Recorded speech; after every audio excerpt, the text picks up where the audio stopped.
Hello, humans. Hello, humans. Sunday, December 28, 9:45 a.m. Obviously, we'll talk about silver for a few minutes. Money in general and all of this kind of stuff anyway. So we're at the, this is week one of Sci-fi world, in my way of thinking, okay?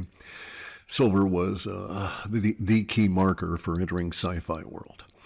And Sci-fi world will be born in chaos. We're in a chaotic period now. It's going to get ever so much more chaotic as we go forward. And this will be true at all levels and everything. So we can expect all markets to be chaotic, right? We're at the point where the fiat currency scheme is dying and they don't have a replacement. And they don't have Kissinger around to come up with, to cobble together another form of it, as he did when we went off the gold window and he created the petrodollar 2 weeks later. All right, so we've always had, up until recently, when we had the geopolitical problems and Saudi Arabia broke away from the petrodollar, up until that point, we've always had commodity-backed money. All right, so first it was gold and silver as money, right? And then we had, and I should say commodity-backed fiat or commodity-backed currency, because that's what we had up until the petrodollar collapsed. And since then, we've been on nothing. The escalation in the creation of the fake currency has gotten to the point where it's now worthless, and the whole scheme is collapsing, as we see reflected in commodity prices. Okay, these have been triggered by silver. Those of us in the all of us old farts, we knew it would happen this way. We knew silver was being suppressed, and it was the key point at which everything would break. And it indeed has. The whole process has started. Can't be undone now. We're already into it. It can't be reversed. It can't be deflected. It can't be stopped. It's going to continue. They could set a government price of $200 an ounce on silver. It won't matter. The people will still pay more. They'll just go outside of the reach of that particular jurisdiction in whatever its restrictions are. Because we're in a bind, all right? And this bind is civilization ending if we don't overcome it. And so we can predict a certain level of things to occur.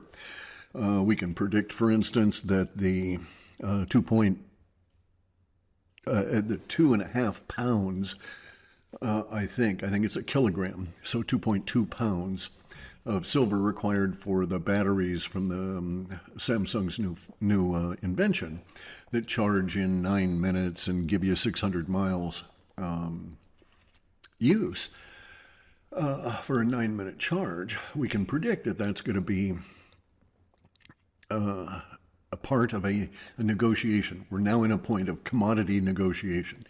Every time we make, as a social order, every time we make commodity decisions, we affect other commodity decisions, or other commodities affect that decision at some point in the stream. So this gets so complex. But if you think about it, if we start producing these batteries that are that super duper, and they charge in 9 minutes, that means that likely that all of our charging gear is inadequate. It's not prepared to deliver the amperage you need to achieve that effect. Therefore, we're either going to limit the batteries and make that invention less useful, or there's going to be a giant demand for more copper in order to provide a charging infrastructure that would be adequate to the task.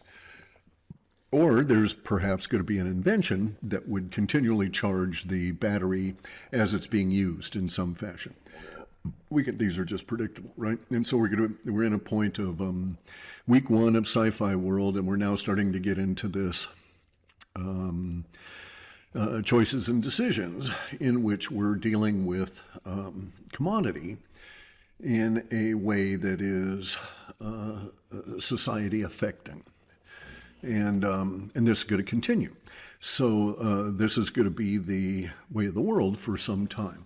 We're now into an era of mercantilism, whereas we had been in the era of financial networkism, right? And so it's always been about commodities. There's nothing other than commodities as a base for economic activity on this planet, in this materium, because commodities are the limiting factor, right? Resources. So if you've got unlimited food, you're going to fight over something else, right?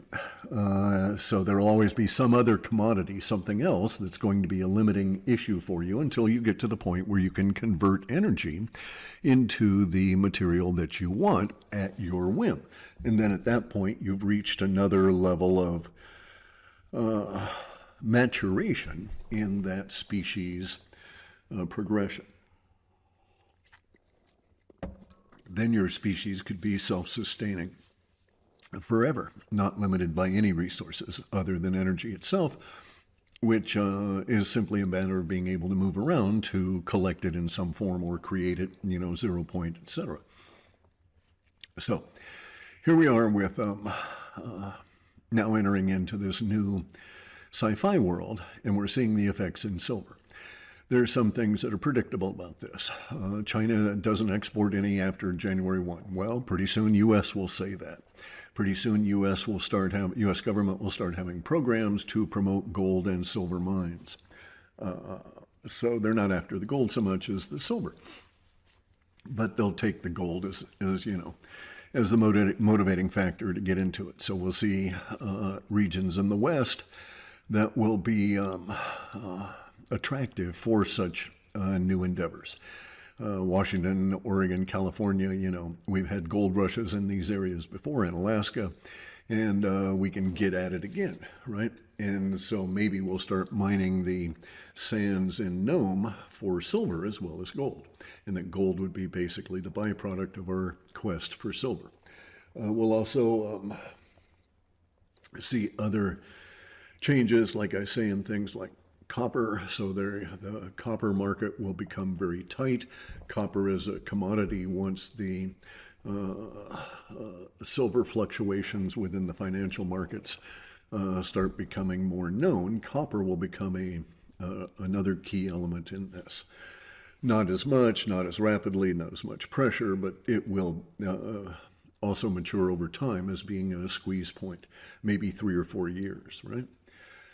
Anyway, so I'm expecting that as we enter into this age of mercantilism, some things will occur. And we're in a real world, real sci-fi world anyway, with all this strange shit going on in the oceans and underground and up in the air and out in space. Got 3-eye Atlas and, strange sounds rumbling out of the ground as somebody is driving some kind of a boring machine under Cincinnati.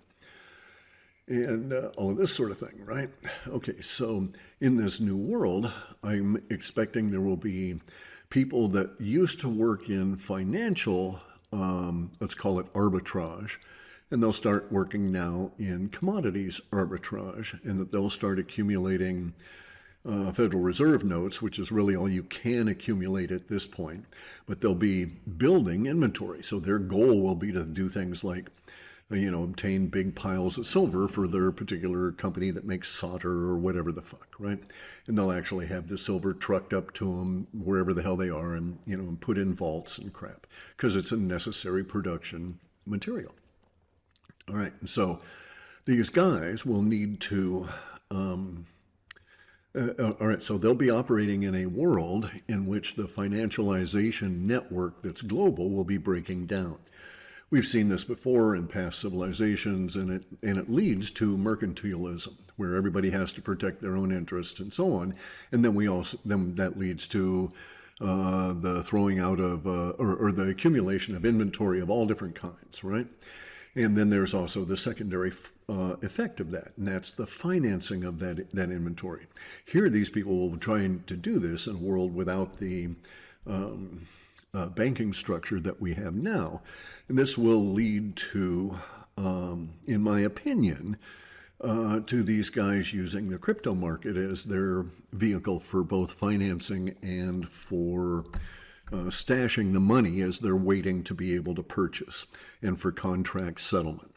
So way back in the day, and we're talking even before I knew it was going to be crypto, and even before I knew it was that I was talking about anything like Bitcoin, there was this concept in the data reports of a new form of money. Well, that's what Bitcoin is, the digital money. And the new form of money was going to be used for international settlements. Government to government, corporation to corporation, et cetera, et cetera. And this is also an aspect of that. And so I think they'll be using Bitcoin and so on in settlement of commodities contracts globally. And we're already seeing it now, as these global commodity exchanges break down. As we're seeing with silver, it's already starting to crap out. Their network is starting to fracture, and individual parts compete with each other.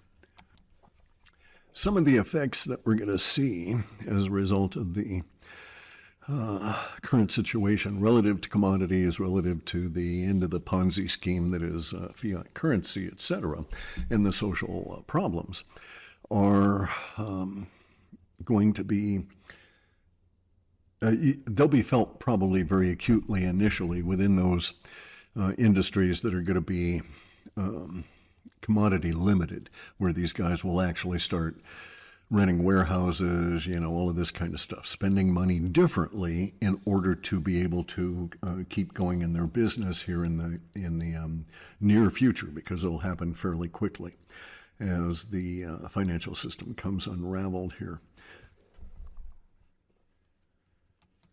The changes in corporate behavior may not be as observable by most humans.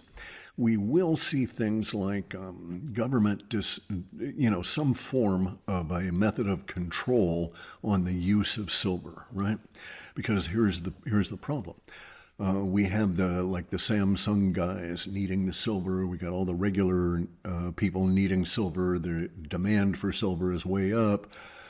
People are now starting to buy silver mines in one form or another in order to supply their own need for it. And we have a hidden need, which is all the alien reproduction vehicle shit, right? We don't know how much silver is required for those things. It may be quite significant. It's tied in there. The silver suppression is tied in with the alien issue. So, or the UFO issue, however you want to think about it. Let's see. It's going to be a great year for a lot of different things. We may be actually, I don't want to say that we're having a complete year being dominated by the financial situation. It's going to be up and down with a lot of other crises. So, a good perspective on this, really, of what we're entering and where we're at, is like with the Yuga cycles. We're dealing with 1,000-year cycles here, multiple 1,000 years. The commodity cycle that we're on now arguably is 2,600 years old. And we have other. I actually think it could go back to the collapse of the Bronze Age, and this is bronze in the sense of the metal. In 1177 BCE, that was the end of the last commodity-controlled age. Okay, so there was a global civilization.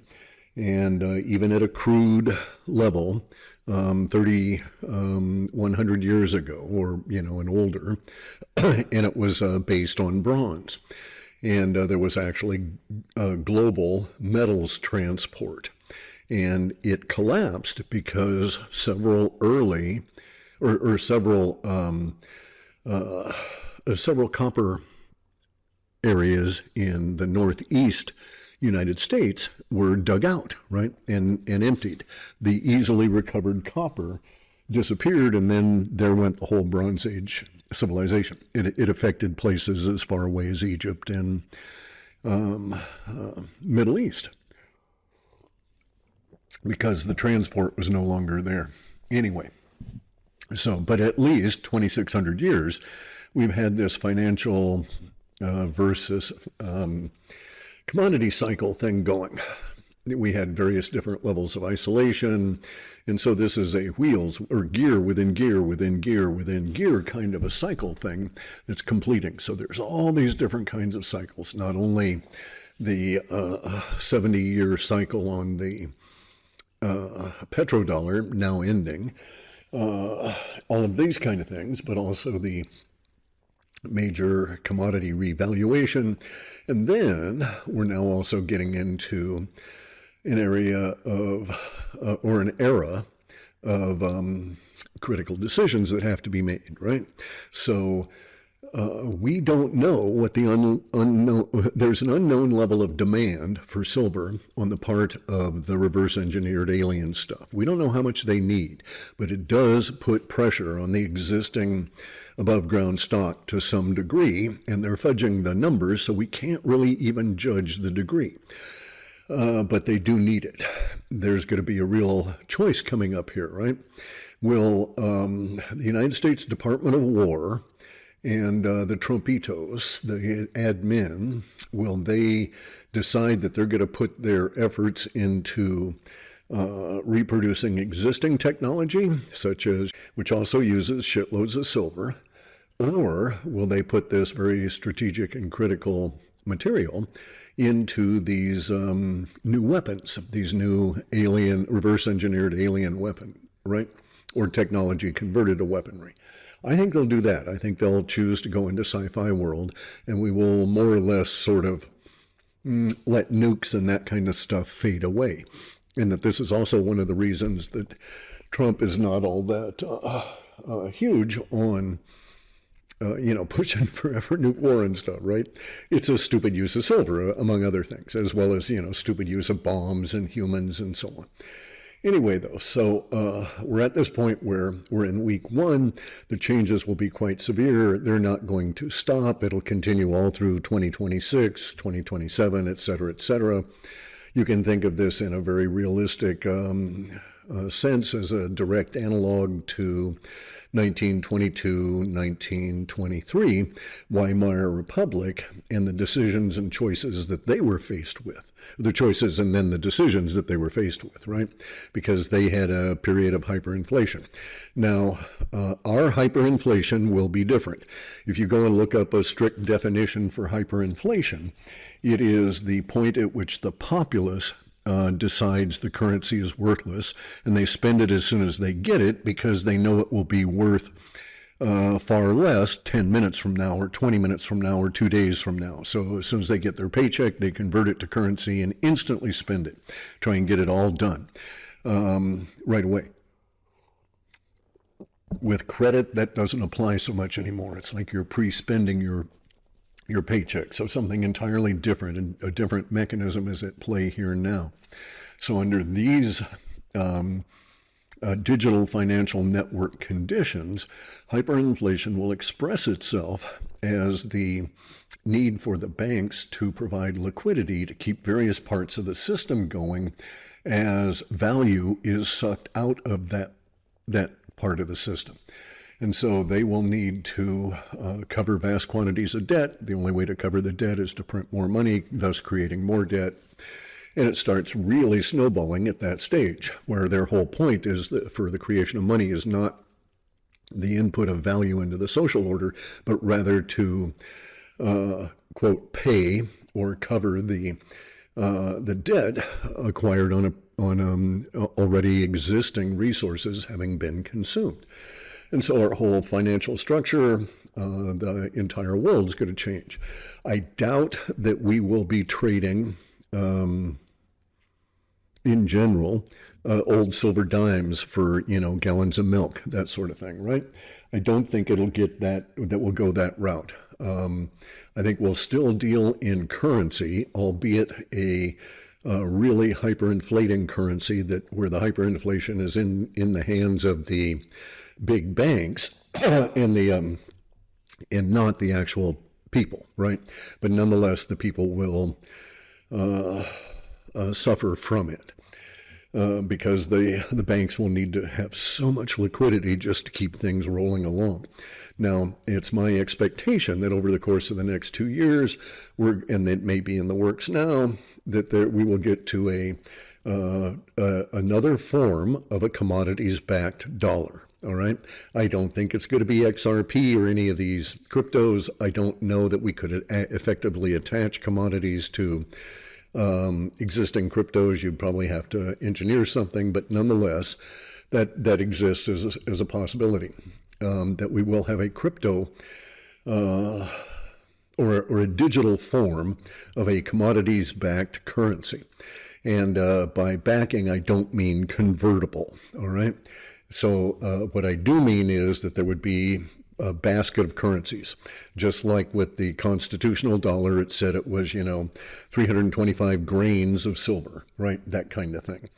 Maybe we'll get a definition for a constitutional dollar that would be, backed by a portion in cryptos, a portion in oil, a portion in gold, and I doubt ever a portion in silver, because they'll need the silver for strategic and critical uses, and they won't want anybody to know how much they've got, so they're never going to allow an assay of that. But gold, yeah, sure, they could do that. So you could have just like the BRICS, you could have a basket that backs your currency, and the inherent value in the currency would float up and down relative to existing Federal Reserve notes as the value of those various commodities rose or fell within the Federal Reserve notes. But at some point, the Federal Reserve note will be, and it should go fairly rapidly, phased out, where we just won't give a shit about it anymore, and we won't even use it as a metric for valuation, right? So you might see a new car priced in Bitcoin, or ounces or something, right? Some other metric other than Federal Reserve notes. And maybe it'll be priced in constitutional dollars 3 years from now. And we'll see, in my opinion, we will see at least a 500 to 1 on the constitutional dollar versus the Federal Reserve note, right? So we'll get 500 Federal Reserve notes for each constitutional dollar, maybe even more. It's going to depend on the actual basket, the commodities in the basket that they choose to use to back the thing, and the mechanism whereby that backing is transmitted in terms of value to the digital dollar that they'll be introducing. It's complicated and complex as well, but that's where we'll end up going. But this is just the beginning of the complexity of 2026 and onward, because we got the space aliens, we've got weird shit going on the moon, all kinds of stuff happening, and it's going to get even more energetic as more unexplained and more, I guess, ignored, not necessarily denied on the part of officialdom, but sort of just ignored. They're hoping it'll go away if they don't talk about it, kind of thing. So there will be a lot of stuff like that, just like chemtrails. They don't really address it. They just sort of ignore it, hoping it'll go away and you're not going to get on their case too much about it because there's all this other shit happening. So anyway, 2026, hell of a year, eh? Space alien invasion. We don't know it's not. Fucking drones, weird shit in the sky all the time in terms of zippy lights and craft and orbs and all of this kind of shit, If I was going to make a space alien invasion, it would look a lot like this.